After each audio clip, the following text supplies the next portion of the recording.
Hey there everyone, welcome to another Elden Ring Nightreign build.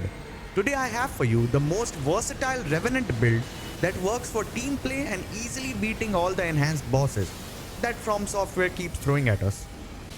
Found a weapon with really good Ash of War? Use it. Found a great incantation? Use it. Found a legendary bow? Use it.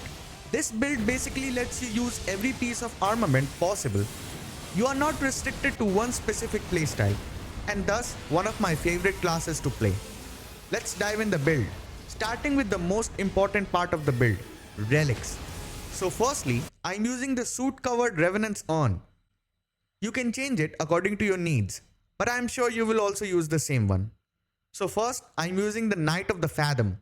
This is the most important relic for Revenant. It gives you plus 100 HP, which is huge for her. It's gonna save you from one shot that bosses do. Second, we have Flask also heal allies. This is super important, not only for your teammates, but for our ghost companions as well. See their health going low? Just chug one health and it will affect them also. Make sure to stay close to them while healing. It works great because every time you beat a boss, you anyway refill all flasks. I usually just use Sebastian and keep healing whenever he's low, and watch enemies getting crushed under his fists. Lastly, we have item effect to all allies. Same like Flask, all item will work on your teammates also.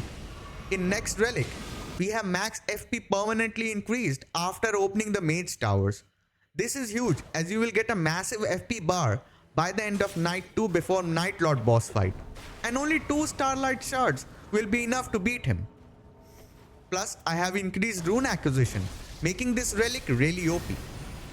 If you get a Revenant specific effect with this, you hit the jackpot. And our last relic will give us Stonesword Key and will increase our attack power permanently after beating the Evergaol bosses. In numbers, every Gaul will give you 5% increased attack, which is huge. That is why I'm using this. Alright, now let's see the game plan. So when you drop in the map, you have many things to do.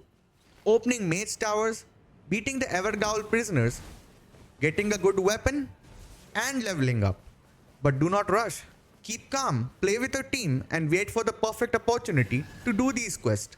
Don't just run to the opposite end of the map for one mage tower. It's not worth it. Alright, now let's talk about the armaments. So me personally, I like to use any legendary weapon with powerful Ash of War, like Radahn's bow and Marika's hammer. You can also use incantations, like the Madness incantations are really OP. So next, let's talk about the special effects. So a very important special effect will be less likely to be targeted. It's really good for Revenant as her health is really low, and if bosses get aggro on her, she's done.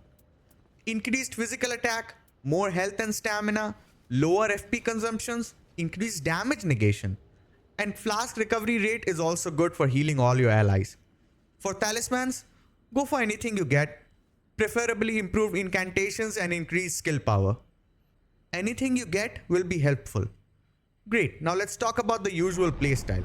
So first, we will use all our FP for some powerful incantations, and then we use any weapon with the highest physical attack to beat the bosses easily. I prefer to spawn Sebastian in the playground and then use my ultimate. After that, I use my incantations, and when my FP is drained, I just go for the physical attacks.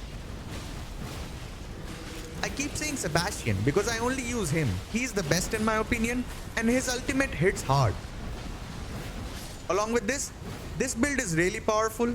You get to use any weapon type you want, making this ton of fun to play. Alright, that wraps up my ultimate Revenant build. Drop a like if you enjoyed the video, comment if you have any questions or tweaks, and subscribe for more Elden Ring Nightreign. I'll see you in the next one. Bye bye.